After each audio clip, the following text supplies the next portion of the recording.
আমার বাবা, আমার স্ত্রী, আমার ছেলে, আমার মেয়ে, এদেরও যদি কখনো স্বার্থে আঘাত পড়ে, দেখবেন সেও আপনার পাশ থেকে সরে যাচ্ছে। এমন হয়নি কখনো?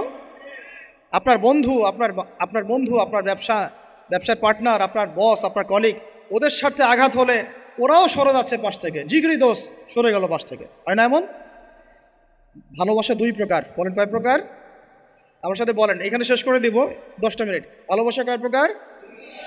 একটা হচ্ছে নিঃস্বার্থ ভালোবাসা। কি স্বার্থ? কোনো স্বার্থ নাই, নিঃস্বার্থভাবে ভালোবাসা। একটা হচ্ছে কোনো না কোনো স্বার্থ জড়িত আছে এমন ভালোবাসা।